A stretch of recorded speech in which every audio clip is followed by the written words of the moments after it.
Welcome, friends, to the Soul Talk podcast, a show where we explore and uncover the path to the heart, amplifying your conscience. Join me as we meet incredible souls who are in this journey and learn from their experience and different methods that will make you vibrate your heart. Let's get into it.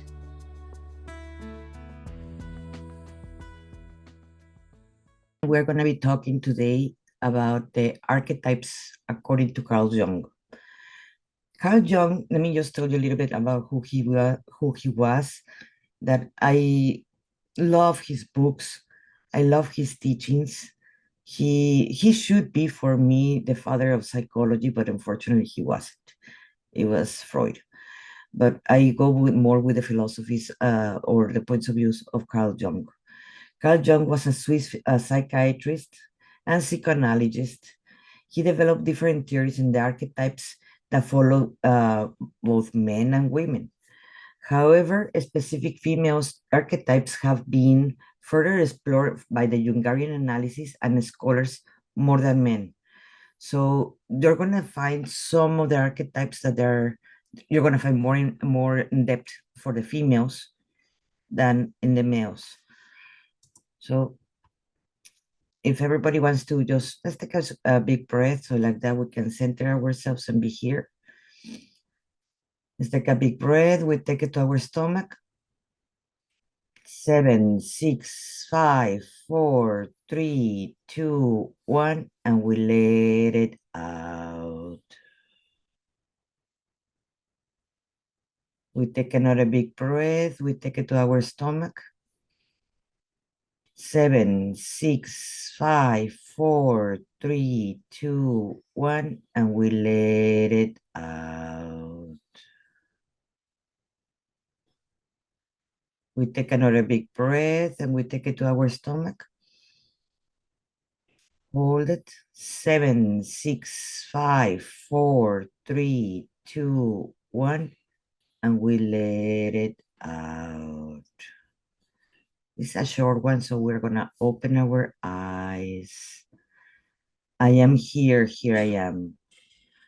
I am here, here I am. I am here, here I am.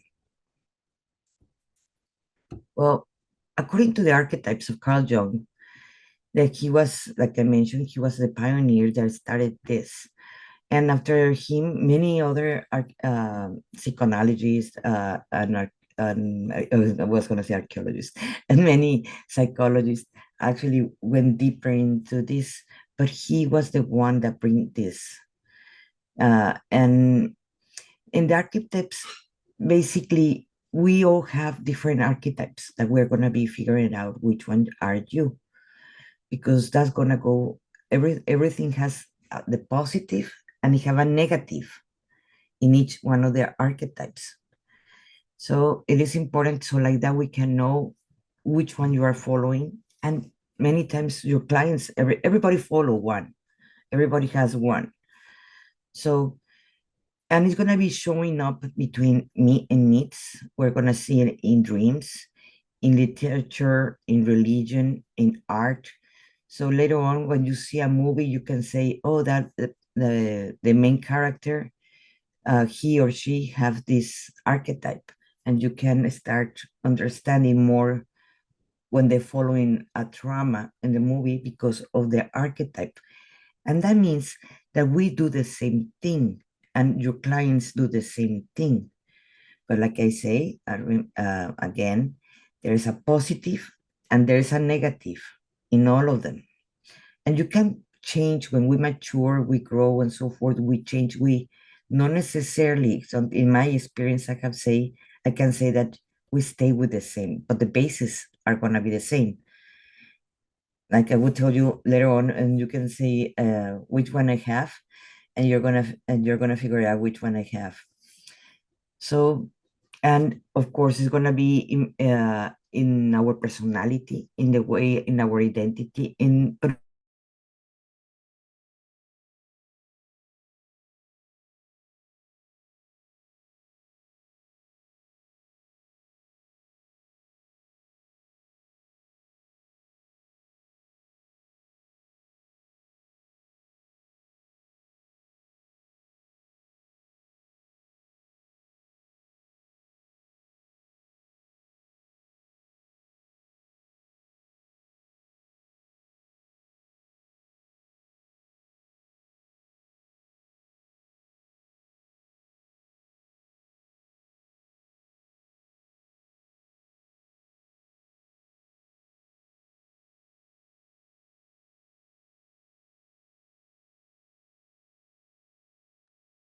Oh, se salió del grupo. Ahorita regresa. Se frició. It froze, right? Ya. Ujú. Oye, ahora nosotros Ah, hacemos clase. okay. I thought it was just my Carl phone. I Jung was like, has uh-oh. really good books, guys. ¿Eh? Carl Carl, Jung tiene bien buenos libros and he's real good. me falta tiempo para leer y todo, ¿verdad? Tanta información. It's so interesting. I really love it, you It know. is how everything uh Ujú. is combined and works together. Ajá. ¿Qué te estaba preguntando a ti ayer? Que si tú sabías de qué, de lo de ¿De qué? female, de algo de female, de some of the classes that are pending. Oh, it's because I have I'm about to finish one this month, but I have a certification for feminine tantra. That's a Tantra, certification that I ¿cómo se have. escribe eso? Feminine, ¿qué? Tantra. Okay, what is that? Basically, feminine tantra is a woman coming back to herself and reconnecting with herself before you can reconnect with another man and with your partner. Mm. So, Tantra is like the highest form of spirituality. And what happened, there's different type of Tantra. The one that I learned is where you hold your orgasm and you Oh, move your energy all the way up. And this is gonna help you to connect with source and divinity. But first, before you reconnect with other people, first you try with yourself. This type of therapy helps a lot with women that have been like abused, okay? That they need to reconnect with themselves before they can move on with their life because there's a really high chance that they're not gonna succeed, they're gonna end up with another narcissist person, or they just would never move on into the next level of their life. So it's a lot of healing. And so the same energy that you use, and this is something that I was saying, Monica, like we do a lot of womb healing because for us women, we connect from our womb, our heart, and our third eye. Okay. And so all this energy, you start doing like on your with your meditations, you start bringing that energy up and it starts unblocking little by little and your energy centers. But first we need to start with the first three, right? mm, Because don't forget our first three chakras, that's where we store shame, pain. We store uh, where we don't feel worth. We give our power, our first three chakras. So with that energy, remember that you said that you went to a Kundalini activation, Anita, and that you started crying all of a sudden. Remember, Oh, yeah, you yeah, said, yeah. okay, Mhm. Yeah. so we work with the Kundalini energy and we bring it up through our chakras. And this is something they should have explained to you. But any pain, any, any, like anything that we have stored in there, and it cannot just be from us. Don't forget that we share our uterus. It's from our mom, our ancestors, so we can carry a lot of stuff from our ancestors. So we start clearing all of that using that energy. But in my case, well, I don't just use energy, but I also use breath work in some movements that we have to do. like Oh, okay. somatic therapy Yeah, type. it's a little bit like somatic, but we also use like the breath work, and it's like yoga, it's some yoga movements. I'm not being honest, I don't know much about somatics, but I've been asked before. But these are some sort of like yoga movements that that we do, and we focus in breath work and energy but we have to do it little by little. So we start clearing our chakras until we have everything so clear that we're able to achieve this connection with source. First, we do it as like on our own, and then we can do it with our partner. And that is Oh, like the highest form of tantra. So the tantra that I learned, you're not supposed to have an orgasm. You're supposed to hold it and you bring all the energy to your body. Same thing with the man. And with men that they have issues like with erections and stuff like that, it actually helps them. They can last longer as well. But unfortunately, guys, it is really hard for men to I mean, I have not met and I never had a guy that had been that open. And as a matter of fact, when I talk about it to like men, like they get really intimidated or ashamed, you know? Mm. Like it's not a subject that is it's open. Have I tried like so I have never done like a tantra, practice with another like with a man, just on my own. Mm. But it's Wow. supposed to again like confidence, connection, come back to yourself, manifest faster because what you do is that I viene money. It's very interesting. Yes.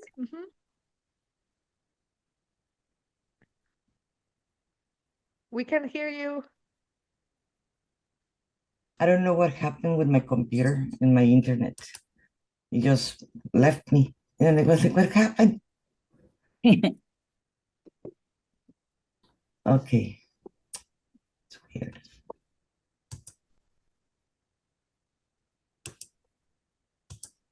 Okay. Let me restart again.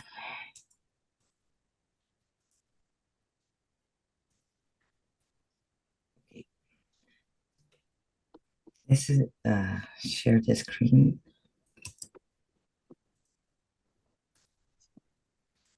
Okay, I was talking, well, let's start.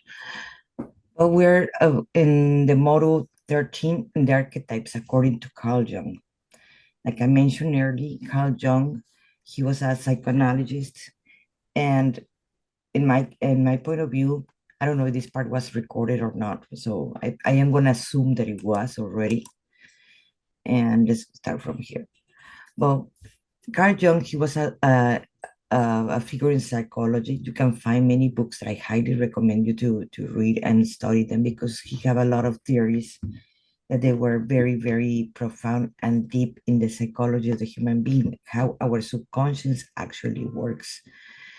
So he is the one that discovered that about the archetypes. Even if the females are the ones that got more study more than the males, there is also you're going to find some males in figures in this. And in there, we're going to find the archetypes that is going to be represented in myths. You're going to find it in dreams, in literature, and in religion. And it is, in a way, it's our behavior and it's our personality. Now, in the Mexican culture, they have set up the roles of the human beings, the males and the females. So in the females, they start giving us in the Latino culture, here's the doll, here's your tea set. So you're going to be the mother. And this is how you're going to take care of all your dolls. And this is how you're going to be that. So you're going to find the mother figure in generalizing in the Latino community. You're going to find in Europe, they act in certain way. And we go in Asia, they act in certain way. So that is going to change if we're talking in generalizing in cultures, males and females. But obviously we have our own way because we cannot say all Latinos we're the same because we are different, or not all Europeans are the same because we're different, because we cannot generalize so much. But in general terms, this is what is going on. So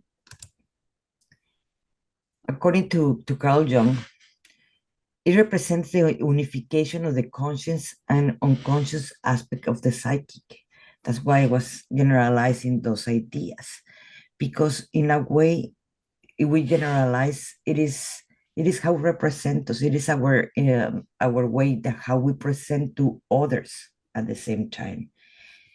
It always have a positive one. Each representation have a positive and you have a negative.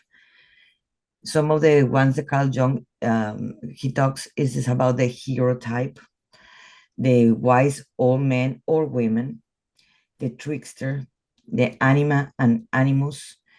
And you can find those books of Carl Jung that I highly, highly recommend.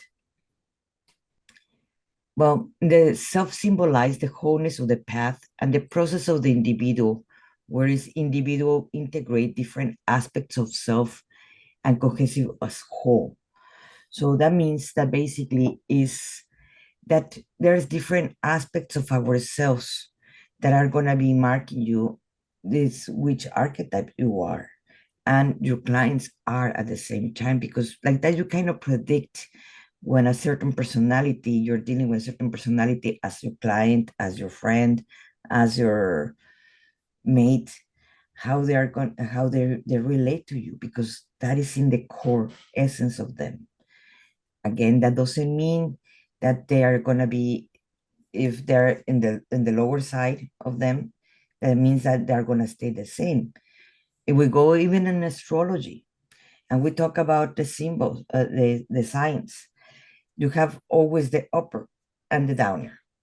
And we're talking about Scorpio. That's the one that the people is more afraid of the Scorpio. The Scorpio, the bad side of the Scorpio is horrible. It's jealous, possessive, vengative, and so forth. But when a Scorpio work with themselves, they don't have that anymore. They're going to be the loyal. They're going to be the uplifter. They're going to be the leader, etc. So there's always a positive and a negative side, even in the zodiacs. So I don't want you to get stuck with one. Oh, I'm that, and that's it, and you can't change it. This is gonna help you to do inner work for yourself. So the first and more important for Carl Jung was the self. In the self, it represents the unification of the conscious and unconscious aspects of the psyche. Self symbolizes the whole and the process of individualization, where an individual integrates different aspects of self and cohesive whole. This is one of the most important ones that Carl Jung talks about it. We're going to get more specific, don't worry. In the persona, this is when he was generalizing, and then later on we're going to go more deeper in each one. In the persona, it's a public face or a mask as individuals want to represent to the world. You find someone that in public they are very, very nice and they're leaders and they know how to talk with other people, but in closed doors they're very, very different. It's because for them it's very important how do they want to the people they see it in the world. Basically, that persona represents how people wants to be perceived by others. You see this a lot with influencers too, how they want to, everything is about the shot, how they're going to get it. They even know, but take the left side, don't take the right side, and so forth. You see it a lot of in this kind of people, because man, if you have not been around them, it is kind of heavy. It's like, no, you took the photo in the right side when I wanted in the left side, because that's my best side and so forth. I don't even know what is my best side. You're taking photos of me, but they know, for sure they will know. Well, in the persona, according to Jung, over the identification with it can lead us to a loss of identity, where the individual becomes disconnected from the authentic self. And we see it with one of these influencers, there's so much into how the people are going to see me that they don't even know how they are. They just have read everything about how they want people, what do they want from them, that they already lose themselves. They don't even know who they truly are. I'm not going to deny that you're going to find some clients that are going to come to you that they are going to look for support. They know something is wrong and they're going to look for support, and you're going to find that they're everything it is about how people see them. So that means that they don't know who they are. So that's where you have to start with them sometimes. In the aspects of in the shadow archetype, That embody the unconscious part of the personality contains repressed weakness, desire, and instincts. Represents the dark and often hidden side of the psyche of the individuals by deny or project into others. That means that's why I always mention that we have to do the shadow work precisely because or else we're just going to be projecting our fears, our insecurities into others. Well, there's an aspect actually that Carl Jung discovered that is called the shadow. And it is about shadow work precisely because or else we just going to be reflecting and reflecting and reflecting to others. Recognizing and integrating the shadow, it is essential for that so we can create actually the inner transformation that we at the end we all want that, consciously or unconsciously. Yes, remember there's people that they don't want to do that work. Here's where it start getting more interesting because we have the wise old man and the wise old woman. In the natives, they have this woman after the menopause when they call them the abuelos or the grandfathers or the grandmothers. That's what they mean with the Native Americans. Of course, Carl Jung called them the wise old man and the wise old woman. But in the downside of that one, you have the trickster. You have the trickster. So the wise old man or woman embody the wisdom, the guidance, and the experience often appears as a mentor, as a guide in a journey towards the understanding your personal growth. That's why the Native Americans call the grandmothers or the grandfathers, because that's when the people go and ask for advices to them, because they're supposed to be wiser. But an old wise, an old man or an old woman, when they have not done their inner work, those are going to be the tricksters. The tricksters challenge any norms, disrupt any status quo. They're very important in society to grow at the same time. And introducing the chaos, which are both destructive and creative, because sometimes you cannot create where something is disorder. You have to break to start constructing. That's why I say it's very important for the evolution of the planet, including the tricksters. Again, in the Native Americans, they have they call them the tricksters, they call them the hayocas. They play games, mind games, and so forth. They're gonna bring the fear out. They're gonna bring the insecurities out so you can see it at the same time. So when you hear the hayoka, it's like, oh, you have a spirit of hayoka, you know what they're meaning. They're meaning about the trickster. So the trickster's archetypes encourage adaptability and creativity, but can also lead into confusion and deceit, not understood but integrated properly. So let's put it like this. When I was in the Sundance a while back, I went to 3 Sundances with the Chactos. And there, and the 4th day, that's when the trickster comes in, the Hayoka show up. And it's obviously a human embodying a spirit that it is dressed up and it kind of looks like diabolic and things like that. And it immediately was going to cause fear. The energy in that person, it is channeling another being that is going to basically instigate fear in that moment. And he's going to get close to you and like, oh my God, what are you doing? So if you're not aware of where you are, who you are, and why you're there, you're just going to freeze, because when we are in fear, we tend to freeze or run. So it's going to instigate that. So but you're in your own power, you're going to overcome that fear or that shame or blame, whatever it is, because that's the job of the Hayoka or the trickster at the same time. So even the positive or the negative are good for our evolution in our conscience, if you observe it.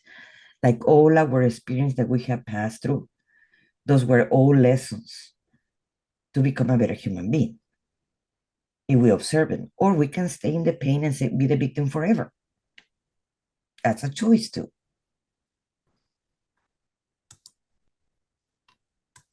Now, we have the mother. It's the first archetype, according to Carl Jung.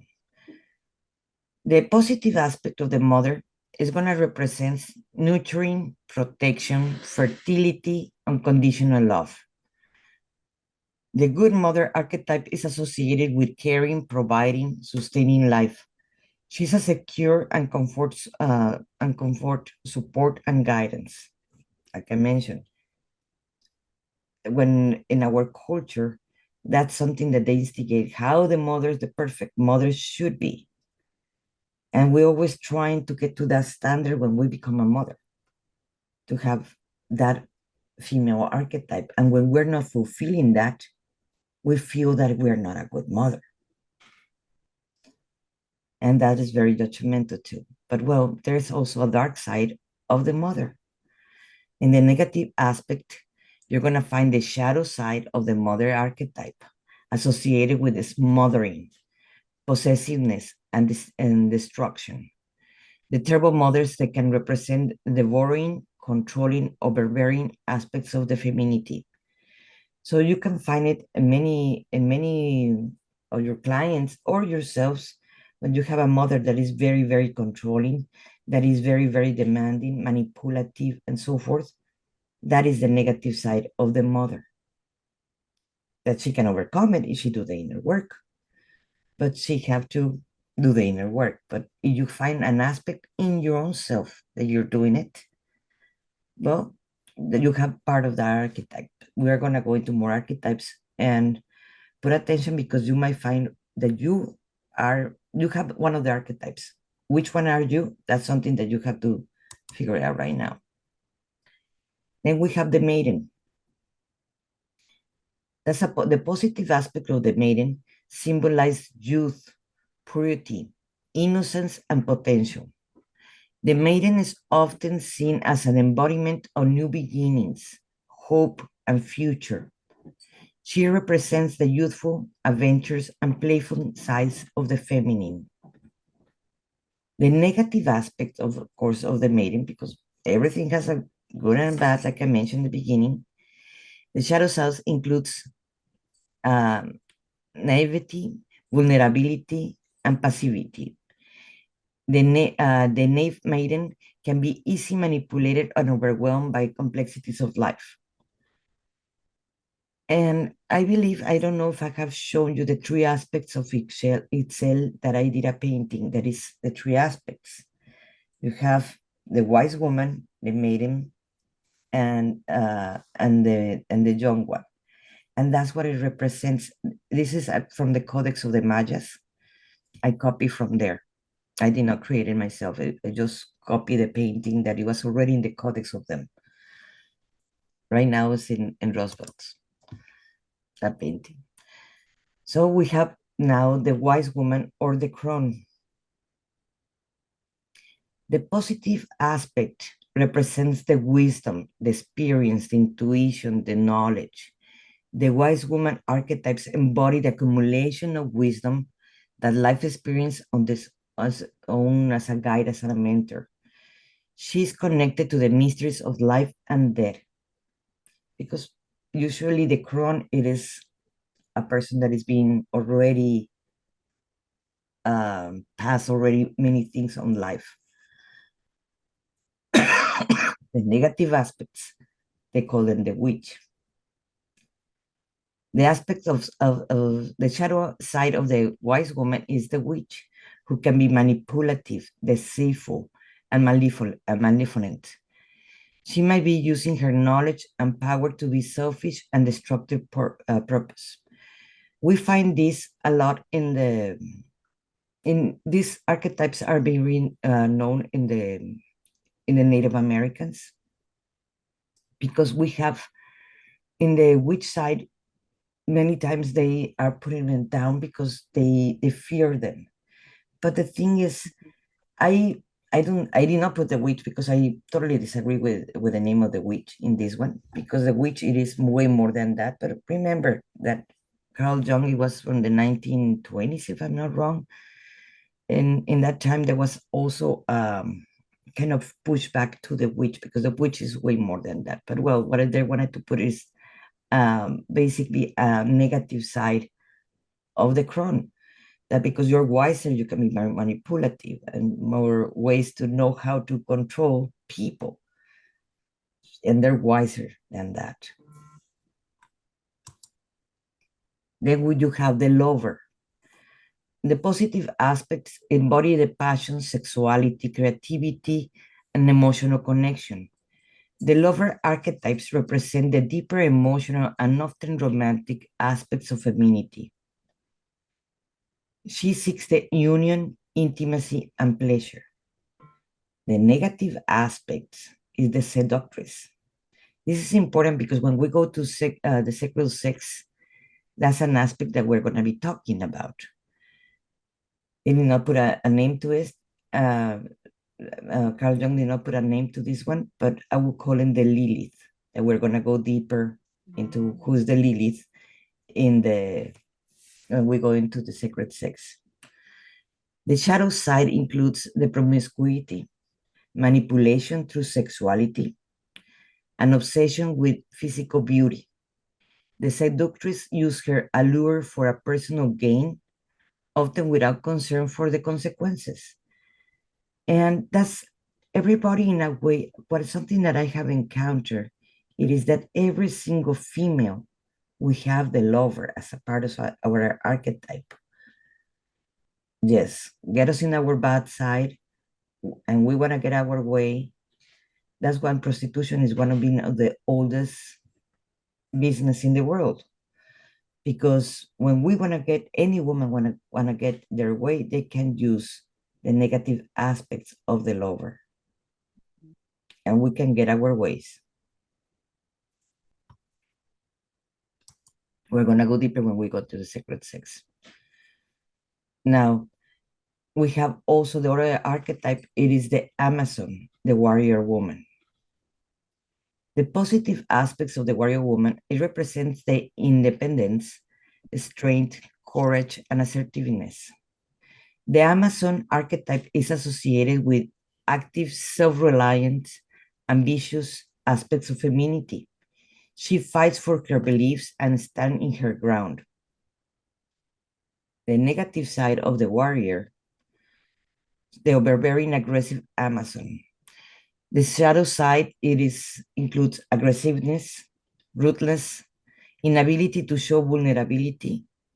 She might reject traditional feminine qualities, seeking them as weak, and they see the qualities seen as a weakness. So she's not going to show emotions or compassion, even if she feels it, but she's going to hide those. Then we have the queen. The positive aspects of the queen symbolize leadership, authority, dignity, and responsibility. The queen archetypes embody the mature, regal aspects of femininity. She is the ruler or decision maker, and the one who holds the power in the grace of the fairness. This can be applied for many single mothers because we're the decision makers. Now, the negative aspects of the queen, it can be the tyrant. We have these also in the males that we're going to go there.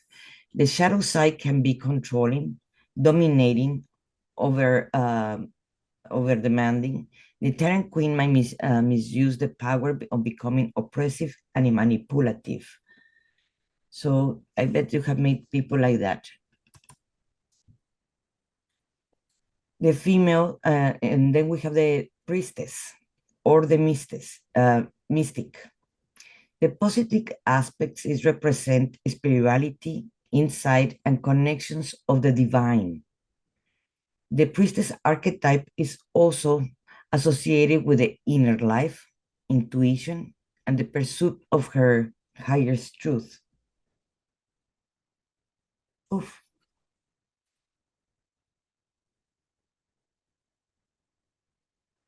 And we're not recording.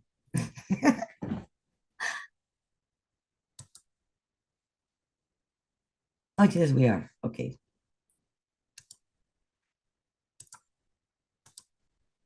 Oh, God. Okay. So, in the positive aspects, she often serves as a mediator between the physical and the spiritual realms. Like you can find this even in something that I have going deeper in my research about the different kinds of witches. You're gonna find this one is the one that navigates between the physical realm and the spiritual realm. There's one aspect, one of the witches, because you have the green witch, the kitchen witch, they have different ones, but this one in particular, it is the one that navigates in both worlds. But the negative aspect, it is the fanatic, the shadow side of the dogmatic, detached from the reality and obsessed with the spiritual power. The fanatic can impose her beliefs in others, disregarding their own autonomy. And you can find this a lot in our spiritual community.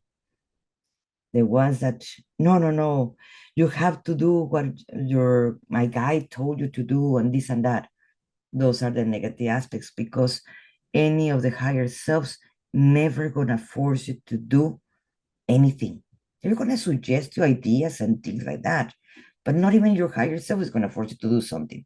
So if someone is forcing you because their guide, their higher self told you you have to do this, that's when it comes there, they're losing the battle, because or else everybody has to pass through their own things. So like that, they can learn their own lessons. When we're trying to avoid someone to not go into painful situations, maybe in that moment they're not going to pass through that, but later on they will, because we just avoid this one. We just help them to avoid this one, but not the next one, because they did not learn the lesson. Because unfortunately, human beings will learn from pain, from mistakes. We don't learn from successes. Okay, this is the male archetypes.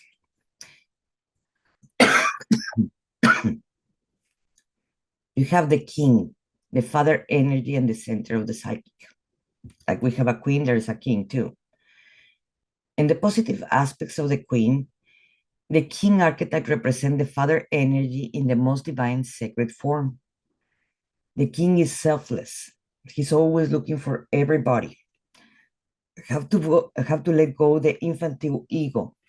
The king serves as a central archetype around which the entire psyche is organized.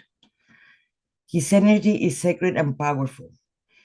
He's driving the creation of civilization, because the king, we have to understand, as the queen, they're carrying everything in their back, these archetypes, because they have to look for everybody. In culture, justice, law, and peace, the king is wisdom and masculine conscience that empower others through discipline, guidance, and clear decision, fostering the growth and stability. The kings embody all order, rationality, integrations, and integrity. He stabilizes the chaotic emotions and behaviors, bringing calmness and balance to himself and others. The king sees both the weakness and the strengths. That's a very good leader. You can find it as a king, because a good leader will observe what is understand that every single employee, that if there are CEOs, every single employee, they have their strengths and they have the weakness. So they're gonna give, well, whoever it is more strength is like, you're very more organized, you're very good in sales, you're very good in people. They're gonna put him in the different jobs that they have to do, because that's their strengths, you know. So you're going to find a lot on CEOs, or you're going to find it a lot even as leaders too. For more than I don't like Elon Musk, or I do, that's something that is his forte, because he find key people to build rockets. He doesn't build them himself. He's not a scientist. He's not a rocket scientist, but he find the right people to do rockets to go to Mars. That's a perfect example. Even if we dislike many aspects of him or not, he's very good king in that way. But also there is a negative aspect of that king, male king. When a man is disconnected from the king energy, he might fall into the shadows of the archetypes and become the tyrant and weakling. The tyrant is the dark side of the king, who figured out who himself as a center of the universe. He's ruthless, pursuing his own interests. He's envious, he's hateful, he's destructive and particular towards life and beauty, which he perceives as a threat of a fragile sense of power. Elon Musk is a perfect example of this again. His weakling, on the other side hand, lacks of king-centeredness and stability, giving away the power to others to external circumstances. He becomes indecisive, oversensitive, and dependent, often leading the dysfunction of the chaos in his personal family life. Again, as an example, I will put Elon Musk as a perfect example of this.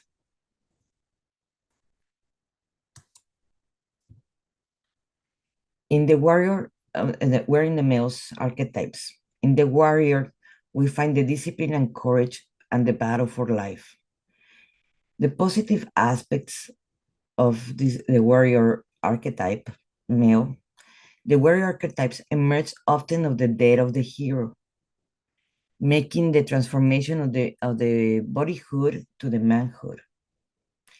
And in many tribes of the world that I have observed and seen, when the kid actually is becoming a teenager and becoming a man, you know, they're in the teens and becoming in the 20s, becoming a man, they put him to pass different obstacles and things like that. So like that, he can mature and understand different aspects to become an adult. So the warrior is always an alert and mindful, knowing how to control his mind and body. He's a strategist and tactician, demonstrating endurance, perseverance, responsibility of his own actions. So you find a man that is being a victim and things like that, he's not a warrior. Because a warrior will never be a victim.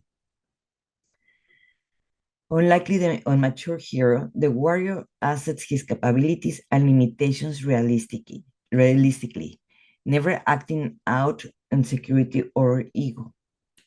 He is committed to a cause greater than himself, whether it be good, a principle or a people. The central commitment eliminates pettiness of the ego, allowing the warrior focus that it truly matters. So when they tell you, in fact, when you're writing a book or reading a book or start talking about your own business career, and more, this is going more for the male, but it's very similar as the female. We see it. They tell you to talk about your hero's journey. You have heard about the hero journey. The hero journey is like they're going to pass through really difficult stuff. The upbringing is going to be very difficult, and they overcome all that to become the hero in their life. That's what they're talking in the hero journey. That's the warrior. The negative aspects of the warrior, it is the shadow side. He can be a sadist, turning in his energy into cruelty and destruction.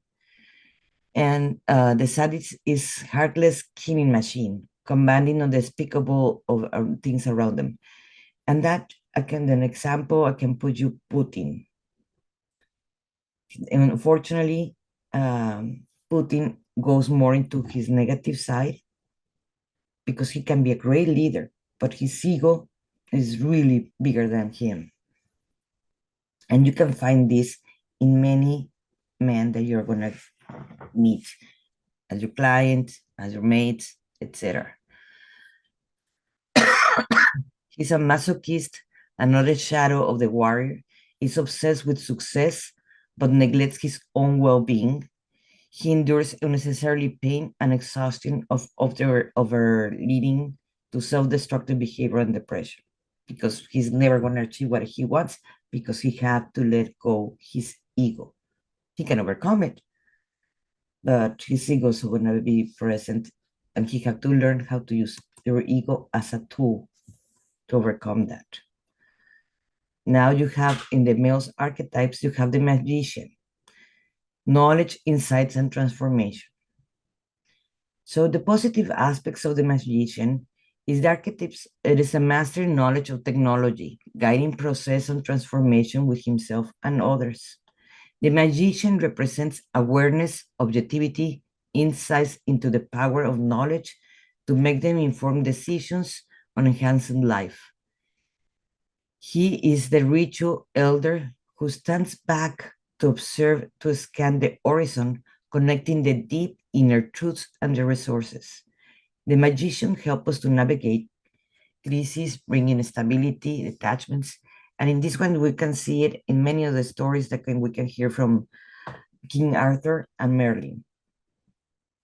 Merlin will be the magician, precisely. But the negative aspects of the magician, it is when he's disconnected of his purpose. The magician can devote into the detached manipulator, charlatan, withholds information to serving his own purpose. The manipulation is cynical, insulated, and detached, hurting both himself and others with a cold and calculated approach from life. So you see in the magician archetype, if they have a purpose, if they're doing things for others, the positive aspects is going to increase. But if they don't find a purpose on why they're doing what they're doing, they're going to be very dark, and we have to be aware of them. Of course, you have to have a lover in the male archetype. Emotion, sensuality, and connection. The positive side of the lover, the lover archetype represents the emotion, the feeling, idealisms, and sensuality. The lover, it is the passionate, warm, and affectionate, seeking experiencing life and dimensions. He is driven by the desire for connection with himself and with the deepest forces of life, with nature and with people. These archetypes contain the seed of man's spirituality, and it fosters relationships and interconnections. They're not talking about that the lover have to meet a lover archetype female. They're talking about how he relates with everybody. The negative aspects of the lover and his shadow sides, he's the mama boy. Oh my gosh, we have met many of those, aware of those. And he's the dreamer. He represents the mature forms of energy. The mama's boy is always detached to his mom, putting his desires above his own, and he seeks an impossible union with an immortal goddess. So you're never going to be enough, because they're looking in reality someone like his hero, that is his mom. So he searched for a woman who can fulfill his unrealistic needs. The dreamer, on the other hand, is insulated and cut off from human relationships, lost in the world or imaginations of fantasy. This one we can call the players, that we're going to encounter players at any age. Believe me, I know players of 70 years old. So they're players of any age. They have the capacity to become the lover, but they chose not to. Remember that all of these are choices that we do.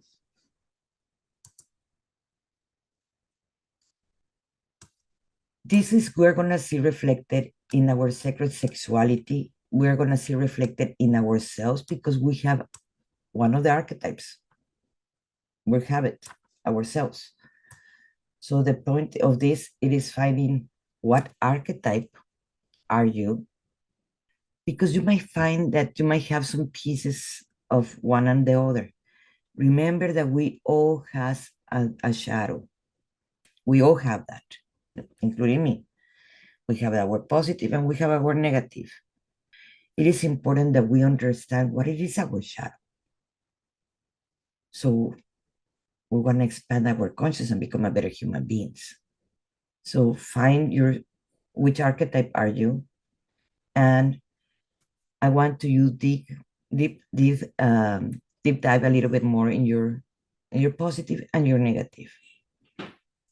And if you find and you see something that they have in common, all of them, if you have a purpose in life, you're going to become more the positive side of you. But if you don't have a purpose in life, you're going to be going into your darkest side. Hi, everyone. This is Monica Ramirez, the Warrior of Love. And if you have been feeling stuck where you are right now, or if you have felt that you cannot connect with others in the same language or the same emotions that you're feeling, if you're a coach, a healer, energy worker, in any of those branches, maybe this is for you. Because we have felt the disconnection for the rest of our family, friends, that we cannot connect to them. And we're so afraid to actually go deep dive when we're getting triggered by our own clients, because we're seeing our mirror image with them. My name is Monica Ramirez, the Warrior of Love, and that's my spiritual name. And I take clients from feeling confused and feeling stuck to feeling free, to feeling that they feel empowered from themselves.